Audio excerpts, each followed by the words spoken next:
नमस्कार साथियों, वरदान डिजिटल क्लासेज में सभी का स्वागत है, अभिनंदन है। साथियों, आज इस वीडियो में हम बात करने वाले हैं सोहनलाल द्विवेदी जी के बारे में। बहुत ही अच्छे प्रश्न हैं जो यहाँ से पूछे जाते हैं और परीक्षा में किस तरह के प्रश्न आते हैं, हूबहू कैसे प्रश्न छपते हैं, बिल्कुल बारीकी से हमारी चर्चा होने वाली है। इसलिए बहुत ही शानदार सेशन आपके सामने रहेगा। वीडियो में आगे बढ़ने से पहले आप लोगों का प्रेम लाइक के माध्यम से जरूर दर्शा दीजिएगा और चैनल को सब्सक्राइब नहीं किया है तो चैनल को सब्सक्राइब कर बेल आइकन जरूर दबा लीजिएगा। और साथियों, आप टेलीग्राम चैनल है उससे भी जुड़ जाइए। डिस्क्रिप्शन में आपको लिंक मिल जाएगा, क्योंकि वहां भी अच्छी अच्छी क्विज, अच्छे अच्छे प्रश्न, न्यू अपडेट्स ये आपको मिलती रहती हैं। अब अपन बात करते हैं बिना देरी किए हुए अपने बिंदुओं की। आगे बढ़ने से पहले मैं आपको एक बात और बताना चाहूंगा। साथियों, अगर आपको हिंदी साहित्य के कंप्लीट नोट्स चाहिए तो देखो, ये पूरी तरह से हस्तलिखित पुस्तक है अपनी, और बहुत ही तहलका मचाने वाली पुस्तक है। जैसा कि आप देख पा रहे हैं, बहुत ही शानदार नोट्स हैं पुस्तक के रूप में। आप घर बैठे इसे मंगवा सकते हैं। इसके लिए आप 7688249889 जो आपको नंबर दिख रहे हैं, व्हाट्सएप मैसेज करके डेमो भी देख सकते हैं, और अच्छा लगे तो आप मंगवा सकते हैं। और इस पुस्तक को पढ़कर और वरदान डिजिटल क्लासेज से जुड़कर ये इतने साथी हैं, इन्होंने अपने मुकाम को हासिल किया है। ऐसे सैकड़ों साथी और भी हैं, मैंने आपको एक स्लाइड मात्र दिखाई है। ओके, आप भी इस श्रेणी में शामिल हो सकते हैं। तो तुरंत ही वरदान डिजिटल क्लासेस से जुड़ जाइएगा और अपनी सफलता को सुनिश्चित कीजिएगा। तो ये थी साथियों अपनी प्रारंभिक बातें, और अब आ जाते हैं अपने बिंदु पर। तो एक एक बिंदु की बात करेंगे। चलो चेक करते हैं क्या क्या बिंदु हैं जो हमें पढ़ने हैं। सबसे पहले सोहनलाल द्विवेदी जी जो हैं, इनके जन्म की बात होती है भाई। सोहनलाल द्विवेदी, इनका जन्म है, ये कब हुआ? तो भाई 1906 ईस्वी, ये आपको याद रखना है, 1906 ईस्वी। ओके, इसके बाद में बात करेंगे किसकी भाई? मृत्यु की, कि इनकी मृत्यु कब हुई है? तो 1988 ईस्वी। कब हुई भाई? 1988 ईस्वी। ओके, अब बात आती है जन्म स्थान की। तो इनका जन्म स्थान जो है वो है बिंद की ग्राम। कौन सा है भाई? बिंद की ग्राम, ये याद रखना है, जो कि फतेहपुर में पड़ता है। फतेहपुर, ये लो भाई। ये प्रारंभिक बातें रही जो जन्म, जन्म स्थान और मृत्यु की बात है। उम्मीद करता हूं ये प्रारंभिक जानकारी है वो स्पष्ट हो गई होगी। चलो भाई, इससे आगे हम बात करेंगे व्यवसाय से संबंधित। तो इनका व्यवसाय क्या था? तो वैसे देखो, ये जमींदार थे और जमींदारी से इनका संबंध रहा है, और साथ में बैंकिंग क्षेत्र में भी इन्होंने काम किया है। तो हम क्या कह सकते हैं, इनका व्यवसाय क्या रहा है? जमींदारी और बैंकिंग, इनसे संबंध इनका रहा है। क्लियर? अब आ जाओ भाई संपादन। पत्र पत्रिकाएं जो होती हैं उनका इन्होंने संपादन किया है। तो कौन कौन से प्रमुख हैं? तो प्रमुख में सबसे पहले हम ले रहे हैं कौन सा भाई? अधिकार। क्या लिखा है मैंने? अधिकार। अब ये अधिकार है, इसको आपको जरूर याद रखना है, बहुत ही महत्वपूर्ण है और कई बार यहां से प्रश्न पूछा जाता है। अधिकार जो है भाई, ये दैनिक राष्ट्रीय पत्र है। क्या है? दैनिक राष्ट्रीय पत्र। दैनिक राष्ट्रीय पत्र, ठीक है, दैनिक राष्ट्रीय पत्र के रूप में रहा है ये।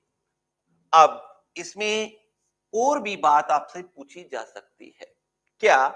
कि अधिकार जो है इसका 1938 ईस्वी से, कब से? 1938 ईस्वी से और 1942 ईस्वी तक, 1942 ईस्वी तक कहां से भाई? लखनऊ से। कहां से? लखनऊ से संपादन किया है। किसने? सोहनलाल द्विवेदी जी ने। यस, क्लियर है। तो यहां तक हमारी बात होती है अधिकार, जो कि एक दैनिक राष्ट्रीय पत्र है, और इस पत्र का संपादन जो किया गया वो लखनऊ से किया गया। और कब से कब तक किया है सोहनलाल द्विवेदी जी ने? 1938 ईस्वी से 1942 ईस्वी तक। बताओ तथ्य क्लियर है? यस। इसके बाद में दूसरे की ओर आगे बढ़ते हैं भाई। दूसरा है आपका, वो है गांधी अभिनंदन। क्या नाम रहेगा बोलो? गांधी अभिनंदन। ये गांधी अभिनंदन, यस। और एक और याद रखना है भाई आपको, और वो कौन सा है? बाल सखा। बाल सखा, ठीक है। तो कुल मिला के हम कहें, संपादन की बात हो रही है हमारी, तो यहां पर अधिकार ये ध्यान रखना है, गांधी अभिनंदन और बाल सखा, इनका संपादन जो किया वो सोहनलाल द्विवेदी जी ने किया है। क्लियर है? तो उम्मीद करता हूं संपादन की बात है, यहां से अगर कोई प्रश्न आता है तो अब आप आसानी से कर पाएंगे।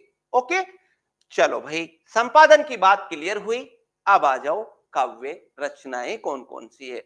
काव्य रचनाओं का मतलब कविताओं से है, काव्य संग्रह से है। तो काव्य रचनाएं जिनमें हमें क्या क्या बातें कौन कौन सी याद रखनी है? नंबर 1, सबसे पहले हम बात करें भैरवी। कौन सी रचना भाई? भैरवी। वेरी वेरी इंपोर्टेंट है, इसको जरूर याद रखेंगे अपन। कौन सी को? भैरवी को। क्योंकि ये जो भैरवी है ये कब लिखी गई? 1941 ईस्वी में। 1941 ईस्वी। ये तो रही भाई बात किसकी? समय की। भैरवी जिसका रचना काल क्या है भाई? 1941 ईस्वी है। और भाई ये इनकी प्रथम रचना है, ये इनकी प्रथम रचना है। ठीक है, तो अगर प्रथम रचना कौन सी है? सोहनलाल द्विवेदी जी की, तो इसलिए याद रखना है कौन सा? भैरवी। चलो, ये बात हमारी क्लियर होती है। इसके बाद में एक नाम आएगा वासवदत्ता। वासवदत्ता, ठीक है। अगर वासवदत्ता के समय की बात करें तो ये एक साल बाद, यानी 1942 ईस्वी। अब आप समय याद रख पाए तो ठीक है, नहीं तो जो महत्वपूर्ण रचनाएं हैं उनका समय आप थोड़ा सा देख लिया करो, बाकी के समय पर जाने की आवश्यकता नहीं है। ठीक है, वासवदत्ता हो गई। इसके बाद में नंबर 3 की बात करते हैं, तो तीसरा रहेगा विस्पान। इंपोर्टेंट रहेगा भाई ये विस्पान। विस्पान के समय की बात करें तो विस्पान का समय है, ये भी कब है? 1941 ईस्वी है। 1941 1941 का है समय तो इनका। ओके, ये क्रम खैर ऊपर नीचे हो गया, कोई दिक्कत नहीं है। नंबर 4, विस्पान के अलावा अगर अपन बात करें तो एक रहेगा युग आधार। कौन सा है भाई? युग आधार। संधि विच्छेद कर सकते हैं, युग प्लस आधार, ठीक है, इस तरह से बनेगा। और 43 यानी कि 1943 ईस्वी, ये इसका समय रहेगा। युग आधार के बाद में नंबर 5 पे चलते हैं। नंबर 5 पर एक रचना रहेगी, कौन सी भाई? कुणाल। ये इंपोर्टेंट रहेगा आपका, कुणाल है जो, इसको ध्यान रखें। सन पे अब मत जाओ, कोई दिक्कत नहीं है। ठीक है, सन अगर लिखना चाहें तो हम लिख भी सकते हैं। कुणाल 1942 का है। और हालांकि अब सन पे मत जाओ आप, कोई दिक्कत नहीं है। यहां तक केवल जो रचनाएं हैं उनको आप याद रख सकते हो, और प्रश्न जो आपको मिलेंगे वो यहां से ऐसे के ऐसे ही मिल जाएंगे। कुणाल के बाद में एक रचना रहेगी, कौन सी भाई? चित्रा। चित्रा, ठीक है, 6 हो चुकी है चित्रा। इसके बाद में 6 के बाद में नंबर 7, सातवां रहेगा वासंती। वासंती। नंबर 8 की बात करें तो एक रहेगा पूजा गीत। पूजा गीत, ठीक है, ये कह सकते हैं। और एक रचना जय गांधी को भी ले सकते हैं, जय गांधी। ओके, ये रहेंगी बात भाई। तो अब इनमें से आप कौन कौन सी रचनाओं को विशेष तौर पर ध्यान रखें? तो इधर से अगर बात करें, पूजा गीत है, ये इंपोर्टेंट है, और इसके बारे में एक दो लाइन में आपको विशेष तथ्यों में आगे बताने वाला हूं। अभी केवल इतना देख लो। पूजा गीत है, इसको ध्यान रखना है। भैरवी है, इंपॉर्टेंट है, इसको याद रखना है। विश्वान, विश्वान ये रहा, इसको याद रखना है। युगाधार और कुणाल, ये लो भाई, इनको तो आपको विशेष तौर पर ही ध्यान रखना है। अब आप कहोगे बचे ही कितने हैं, 4 और बचे हैं, तो सरसरी दृष्टि से इनको भी आप याद रख सकते हैं, ठीक है। लेकिन ये जो है महत्वपूर्ण, इनको तो आपको अच्छे तरीके से माइंड में फीड करना है। रचनाओं को एक बार फिर देख लेते हैं। देखो, भैरवी इंपोर्टेंट रहेगा, ध्यान रखना है, क्योंकि ये इनकी पहली रचना है और इनकी विशेष बात है जो मैं आपको आगे और बताने वाला हूं। वासवदता, विस्पान, युग आधार, कुणाल, चित्रा, वासंती, पूजा गीत और जय गांधी, ये रहेंगी भाई। तो यहां से आप अच्छे तरीके से देखकर आगे बढ़ना, क्योंकि रचनाओं से आपके अच्छे प्रश्न है वो पूछे जाते हैं। क्लियर। आगे बात आती है भाई कहानी। अगर कहानी की बात करें तो इन्होंने कहानी जो लिखी है वो लिखी है क्या नाम, किस नाम से, 7 कहानियां। 7 कहानियां, ठीक है, नॉर्मल याद रखना है, कोई ज्यादा हेडक लेनी नहीं है। 7 कहानियां, केवल नाम नाम 7 कहानियां हैं। अब आ जाओ बाल साहित्य पे भाई। अगर बाल साहित्य बालकों से संबंधित है, अगर इससे अपन बात करें तो बालकों को बांसुरी पसंद है भाई। एक तो कौन सा है, बांसुरी, ये याद रखेंगे, बांसुरी, ठीक है। दूसरी बात करें, बांसुरी से बजेगी तो बिगुल बजेगा, बिगुल, बांसुरी। दूसरा कौन सा है, बिगुल। ये बाल साहित्य से संबंधित है। और बालकों की बात हो रही है तो बच्चों के बापू, बच्चों के बापू, एक ये ध्यान रखेंगे। और बच्चों के बापू के बाद में एक याद रख सकते हैं, दूध बताशा, क्योंकि बच्चे दूध ही पीते हैं ना, दूध बताशा, दूध बताशा, ये देख सकते हैं। और एक लास्ट बाल भारती, बाल भारती। बस भाई ये 5 हैं जो आपको याद रखने लायक हैं। बाल साहित्य से संबंधित कौन कौन सी रचनाएं हैं, तो बालक क्या बजाते हैं, बांसुरी बजाते हैं, ठीक है। दूसरी बात करें, बिगुल बजाने की बात हो रही है, बिगुल बज गया, ये खूब सुना होगा आपने। तो ये बिगुल, बच्चों के बापू दूध बतासा लेके आए हैं, और एक बाल भारती, ये बालकों से संबंधित रहेंगी। तो ये बाल साहित्य से संबंधित, इनको भी आपको याद रखना पड़ेगा। ओके, कहानी हो गई, बाल साहित्य भी हो गया भाई। अब इसके बाद में अन्य महत्वपूर्ण तथ्य ले लेते हैं। अन्य महत्वपूर्ण तथ्य, इनके अलावा कौन कौन से तथ्य हैं जो हम ले सकते हैं। अन्य महत्वपूर्ण तथ्यों में सबसे पहले बात करें, इनकी भाषा बिल्कुल सरल है। तो एक कथन लेते हैं नंबर 1 पे। तो मैं एक कथन दे रहा हूं और उस कथन को आपको ध्यान से देखना है। ये अत्यंत सरल भाषा में, ये अत्यंत सरल भाषा में, इनकी भाषा है ना भाई, बहुत सरल है, तो इसलिए कहेंगे कि अत्यंत सरल भाषा में राष्ट्रीय चेतना। अब स्वर कौन सा है इनकी रचनाओं में, तो राष्ट्रीय चेतना का स्वर है जो हमें दिखाई देता है। इसलिए कहा है कि अत्यंत सरल भाषा में राष्ट्रीय चेतना का स्वर व्यक्त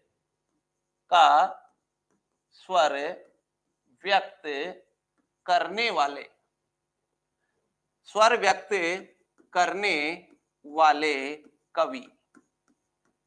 कवि हैं। ये कथन किसके लिए कहा गया है, सोहनलाल द्विवेदी जी के लिए कहा गया है। बात रहेगी कहा किसने है, तो ये बात कहने वाले कौन है भाई, डॉक्टर नगेंद्र हैं। कौन है? डॉक्टर नगेंद्र। डॉक्टर नगेंद्र के अनुसार ये बात है। तो कई बार आपको पता है ना, कथन से प्रश्न आते हैं, तो ये एक इंपॉर्टेंट कथन है, यहां से प्रश्न बन सकता है। इसलिए याद रखना कि ये अत्यंत सरल भाषा में राष्ट्रीय चेतना का स्वर व्यक्त करने वाले कवि हैं डॉक्टर नगेंद्र ने। ये बात किसके लिए कही है? सोहनलाल द्विवेदी जी के लिए कही है। अगर पूछा जाए ये कथन कहा किसने है, तो डॉक्टर नगेंद्र ने कहा है। तो दोनों तरह से प्रश्न है वो घुमाकर आ सकता है। क्लियर? ओके, दूसरी बात करते हैं, इनको वही पद्मश्री से सम्मानित किया गया। पद्मश्री से सम्मानित, ठीक है। कौन भाई? सोहनलाल द्विवेदी। पद्मश्री से इनको सम्मानित किया गया। कब किया गया? अगर ये बात है तो 69 में, 69 में। ओके, 1969 ईस्वी में इनको किससे सम्मानित किया गया है भाई? पद्मश्री से सम्मानित किया गया है। ठीक है, ओके। तीसरी बात करते हैं, ये समर्थन करते हैं, प्रभावित है किससे भाई? गांधीवादी विचारधारा से। गांधीवादी विचारधारा से प्रभावित हैं ये। गांधीवादी विचारधारा से प्रभावित हैं, और गांधीवादी विचारधारा से प्रभावित हैं तो इसलिए बताओ इनकी जो रचनाएं हैं उनमें वो चीजें तो आनी है। कौन कौन सी भाई? इनकी रचनाओं में सत्य अहिंसा, जो कि गांधी जी का खास हथियार है, बोलो। ठीक है, तो सत्य की, अहिंसा की, प्रेम की, शांति की, ये बातें होती हैं। प्रेम, शांति, ठीक है। तो ये भाव है ना, ये हमें किस में दिखाई देते हैं? ये इनकी रचनाओं में दिखाई देते हैं। तो रटने की कोई बात नहीं है, इतना सा ध्यान रखेंगे कि भाई ये गांधीवादी, किससे? गांधीवादी विचारधारा से प्रभावित थे, और गांधीवादी विचारधारा से प्रभावित होने के कारण इनकी जो रचनाएं हैं उनमें वो विचार, वो तथ्य कौन कौन से भाई? सत्य है, अहिंसा है, प्रेम है और शांति है, ये हमें दिखाई देती है। बताओ, क्लियर यहां तक? उम्मीद करता हूं यहां तक बातें हैं जो बिल्कुल क्लियर हो गई होंगी, इसमें अपने को कोई दिक्कत नहीं होनी चाहिए। तो भाई 3 तथ्य हैं जिनकी बात हमने अभी तक की है, और अब इससे आगे हम बात करते हैं चौथे तथ्य की। तो देखो, गांधीवादी विचारधारा जो है इनसे प्रभावित थे, और इसी वजह से चौथी बात आप याद रखेंगे, एक रचना जो हमने पढ़ी है, कौन सी भाई? पूजा गीत। ठीक है, पूजा गीत जो रचना हमने पढ़ी है, ये किसको समर्पित है? ये बापू, और बापू का मतलब गांधी जी, बापू को समर्पित रचना है। बापू को समर्पित की है, गांधी जी को समर्पित की है ये रचना। और ये भी कब? ये गांधी जी के 77वें, कौन से? 77वें जन्मदिन पर। 77वें जन्मदिन पर, जन्मदिन पर। तो हमें इस रचना से एक विशेष तथ्य है वो देखने को मिला भाई। क्या तथ्य देखने को मिला है? कि इनकी रचना जो है पूजा गीत, ठीक है, और पूजा गीत है वो किसको समर्पित है? महात्मा गांधी को समर्पित है। उनके कौन से? 77वें जन्मदिन पर समर्पित की है उनको। ठीक है, आगे बात करते हैं। नंबर 5वां तथ्य, बात करें, हमने एक रचना और पढ़ी है, कौन सी? कुणाल। बताओ, कुणाल इंपोर्टेंट बताया था मैंने आपको। तो ये कुणाल जो है ये प्रसिद्ध रचना है इनकी, और प्रबंधात्मक रचना है। तो हम ऐसे कह सकते हैं, प्रसिद्ध, शॉर्ट में लिख रहा हूं मैं, प्रसिद्ध प्रबंधात्मक, प्रबंधात्मक रचना है। इनकी प्रसिद्ध प्रबंधात्मक रचना है, कौन सी? कुणाल। ठीक है, क्लियर। इसके बाद में छठा पॉइंट लेते हैं, एक रचना कौन सी भाई? भैरवी। भैरवी बताया था आपको कि ये भी इंपॉर्टेंट रहेगी।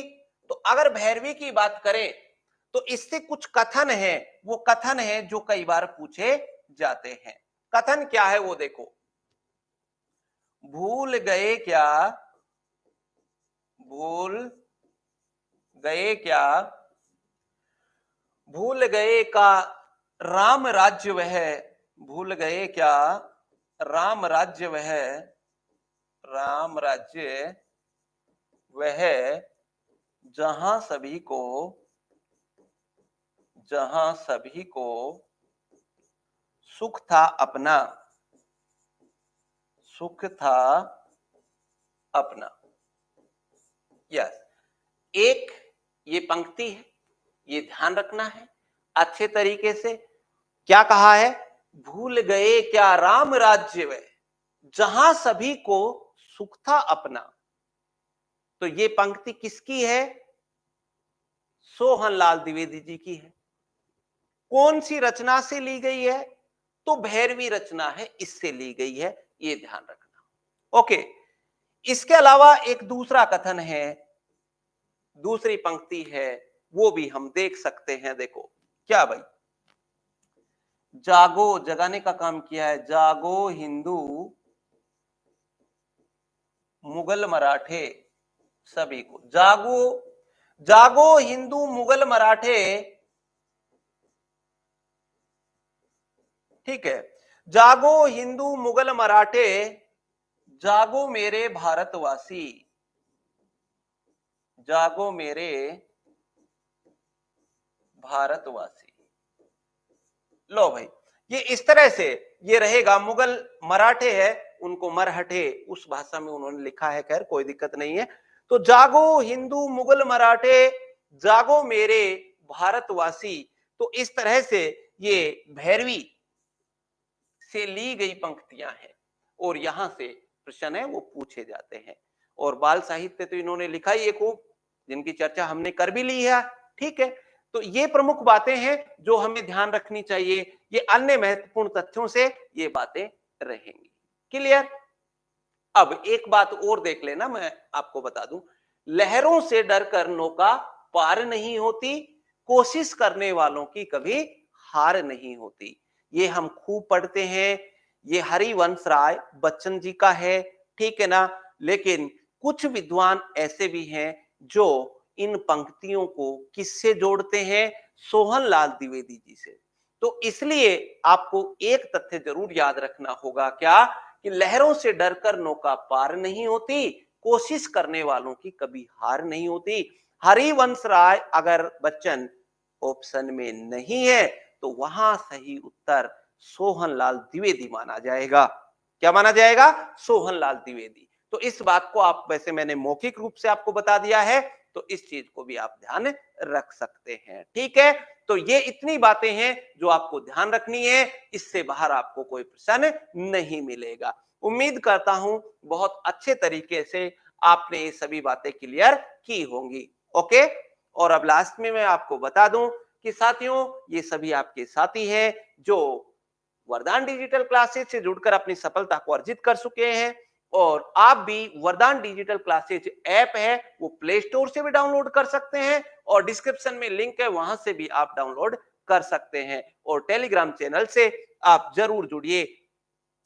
टेस्ट सीरीज की बात करें तो वरदान डिजिटल क्लासेज जो ऐप है साथियों, उस पर आपको ये टेस्ट सीरीज मिलने वाली है मात्र 99 रुपए में। 5000 से अधिक प्रश्न है, ठीक है ना, संभावित महत्वपूर्ण प्रश्न है सारे, और हिंदी साहित्य से संबंधित है, सभी प्रतियोगी परीक्षाओं के लिए बहुत उपयोगी है। आप वहां टेस्ट दे सकते हैं, अपनी रैंक देख सकते हैं, सॉल्यूशन देख सकते हैं, ठीक है ना। ये सारी बातें हैं जो इसमें शामिल रहेंगी। और अगर कोर्स पे जाना चाहें तो सदाबहार ऑफर आपके लिए लेकर आए हैं। सबसे सस्ता, सबसे अच्छा, सबसे विश्वसनीय कोर्स आपको वरदान डिजिटल क्लासेज पर मिलने वाला है। ये सभी साथी इस बात के एक तरह से कहें पुष्टि करते हैं कि भाई सबसे सस्ता, सबसे अच्छा और सबसे विश्वसनीय सभी कोर्सेज भाई हिंदी के यहां उपलब्ध रहेंगे। और net JRF, TGT, PGT, RPSC first grade, second grade, Punjab master cadre, Hindi साहित्य का इतिहास, व्याकरण, काव्य शास्त्र, सभी कोर्सेज हैं ये उपलब्ध हैं। तो कौन सा ऐप डाउनलोड करोगे? वरदान डिजिटल क्लासेज ऐप डाउनलोड करना। और लास्ट तक आप हमसे जुड़ के रहे हैं तो सभी का बहुत बहुत धन्यवाद। और लास्ट में आपका प्रेम लाइक के माध्यम से जरूर दर्शा के जाएं, और चैनल को सब्सक्राइब नहीं किया तो सब्सक्राइब कर बेल आइकन जरूर दबा लीजिएगा। ओके, अगले वीडियो में फिर हमारी मुलाकात होगी, तब तक के लिए धन्यवाद।